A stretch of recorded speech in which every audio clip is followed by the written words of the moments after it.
morning. Good morning. How are y'all? Good. Good?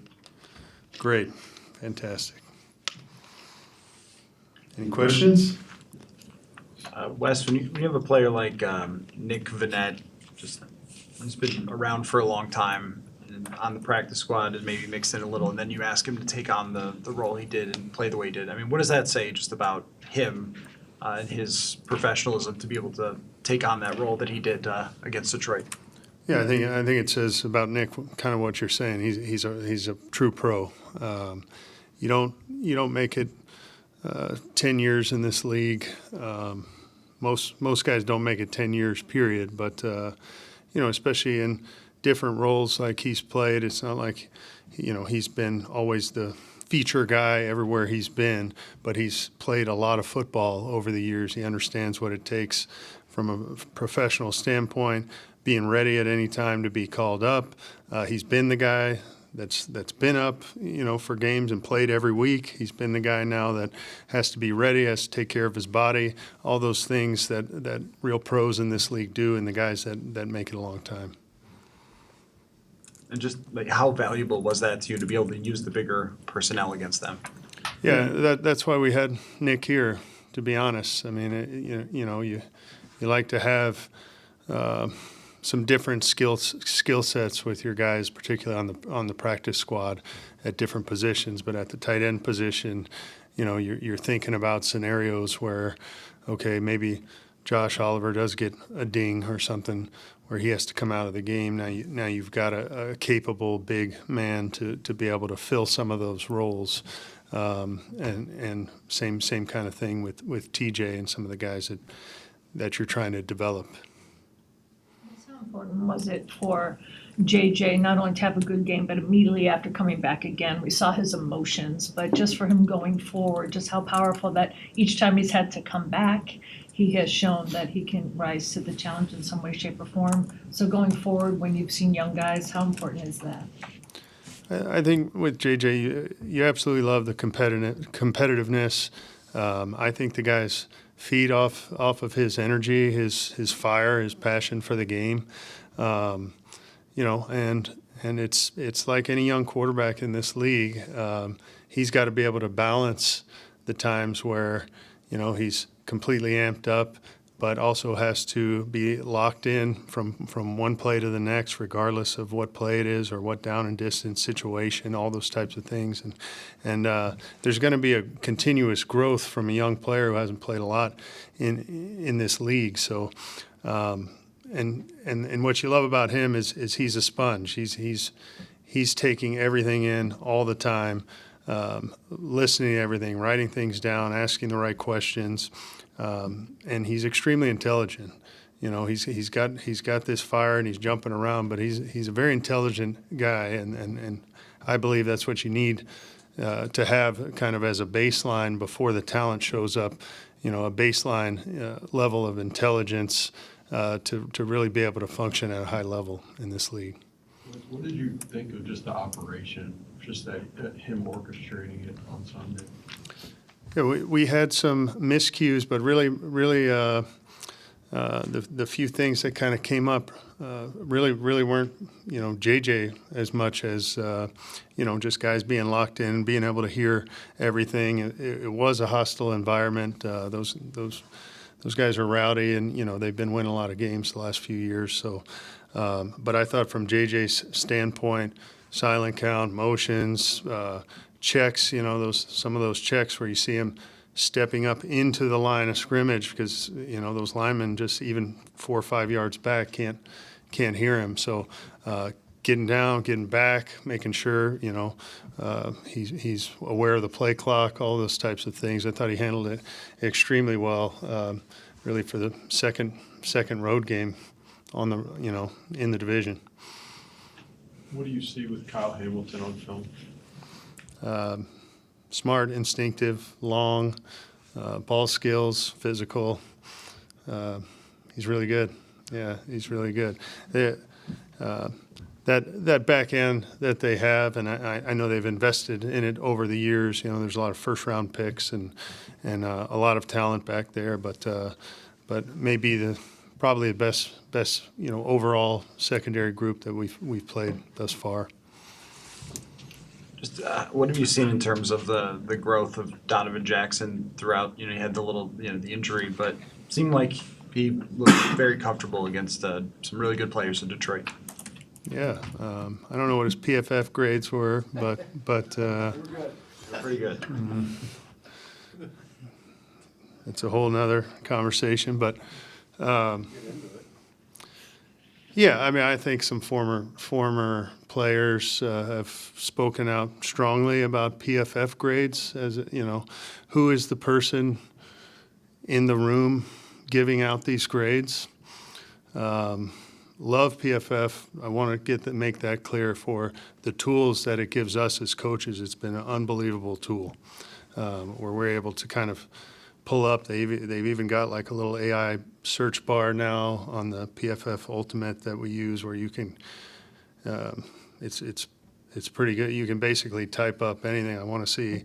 All the screens that went for 8+ yards from every team from this year to this year. I mean, it just shows up for you. Where in the past you had to, it was me at times as a QC guy, hey, find all these, and you're actually physically going through and tagging clips from years of tape if the coordinator or the head coach wanted to see something. It was a lot more of a demanding process, and this kind of pulls it up immediately. It's an unbelievable tool. Big fan of Chris Collinsworth. But the player grading is, you just got to ask who is the person putting pluses and minuses or grades on these things, whatever their system is. Are they coaches? Are they personnel people that are kind of know what they're looking at? And I think some players have communicated that. There's often times, even for us, maybe we're watching the tape after the game, and there's things that happen where we're not really sure until we talk to the center. What did you call here? Or, what was the communication here? We're not even sure which guy it was until we actually, speak to one of the players, and it's our system and our scheme. So, I mean, those things come up as well. It's like sacks at the end of the year. Well, it's all the offensive line gave up all the sacks, but a lot of times that's not the case, right? There's a tight end blocking a guy. There's a running back blocking a guy. There's a quarterback who doesn't get the ball out. All those things end up going on one thing. That's why stats are misleading oftentimes. Our third down percentage always irritating to me. You kneel the ball on third down to end the game, but that counts in the stat sheet. So we kind of look at our own, like our third down conversions. Okay, we got a couple by penalty perhaps, right? There's been games where playing that team we just played where we've had multiple illegal contacts, defensive holding, defensive PIs, and we look at it and we say, okay, those are conversions. It doesn't count on the stat sheet. And then, last game you kneel the ball at the end. Well, that was the right thing to do. So what was our third down conversion rate? We use kind of our numbers a little more so than whatever they send out with the league and the Elias Sports Bureau. So there's my rant. There's my rant on that. What was the question? Donovan Jackson was where that started. Donovan Jackson, yeah. I think he's a young player also. He's getting better from week to week, and then he was out for some time, and then you're in a short week. Well, he hasn't had a whole lot of, full speed practices with pads on since the injury, since he started. I think everyone was seeing, hey, this guy's playing good football and is getting better from week to week, and then you have a little bit of a setback with the injury. He fights through it to play a game. Then he comes back after a bye and everything that's occurred. And, there was a little rust there. Sometimes it's just a matchup too. Some guys have difficulty playing against one guy or the other, depending on their style. But most of it is we're just about us and our technique, and he knew there were some things he could improve on. Again, highly intelligent player inside who's going to make corrections. He's going to take coaching. He's going to work to correct any issues that he's having. So now that we're on this, what do you think is the best stat or the best group of stats to accurately, describe how an offense, we'll just keep it on offense, how an offense is performing?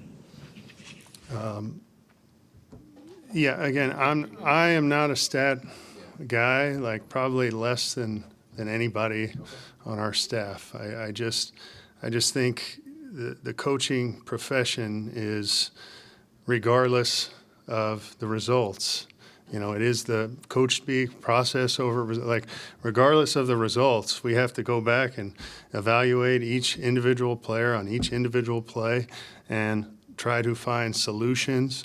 Hey, we get hit in the mouth a couple weeks ago. What do we do? Well, my wife says, how was work this Monday? How was work? I get home Monday night. I said, it's the same.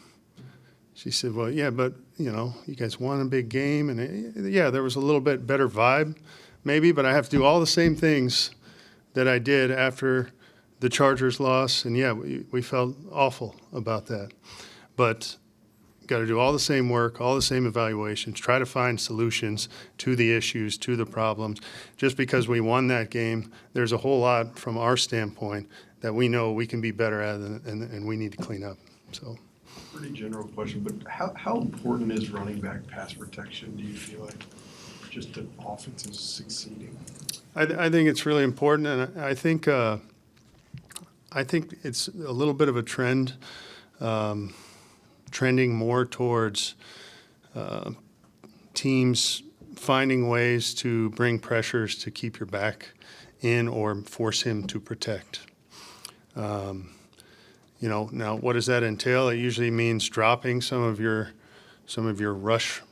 typical rush players, but there are ways to, and teams have a lot of different ways to do it, but there are ways to keep your back in, or if you don't keep your back in, you potentially be hot, those types of things.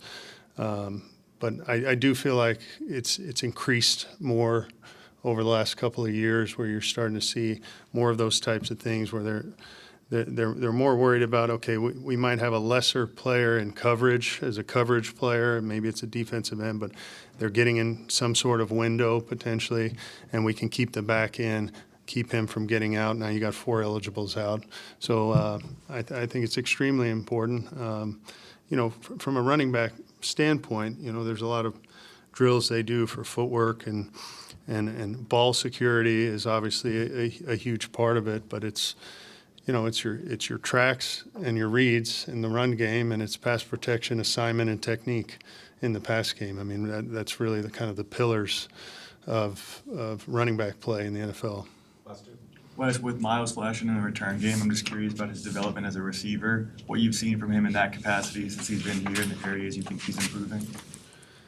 Yeah, Miles is, when he came in, I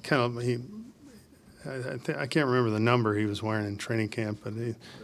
Yeah, he looked like a running back. He's a strong physical kid. So that showed up right away. Just he's learning offense. He's trying to find his way in the NFL. But he has an extreme confidence, which I think is, it's almost you love the guys sometimes that they almost just don't know how big the situation that they're in is to be a rookie returner, where all of us may have been a little bit tight, just going into like, hey, we've seen good things, but like the lights are really on now. This is the real deal, and he hasn't flinched. He hasn't changed a bit from day one with that confidence that he has in himself and his abilities. So, obviously making plays there. So it excites you about, what his future might be able to be as a receiver. There's still details, a lot of things that young players are working through, but But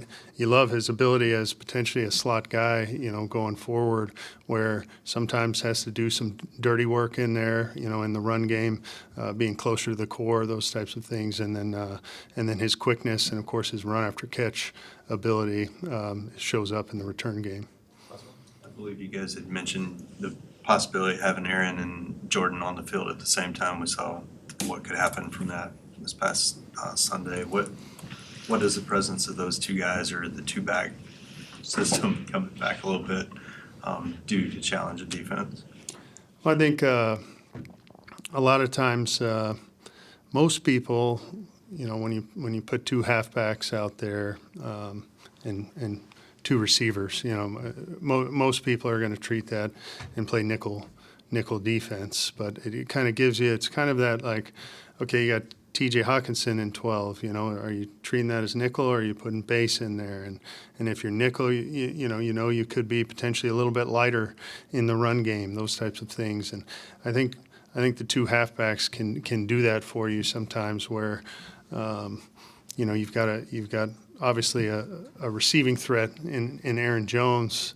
If you want to just say, okay, we're going to play base.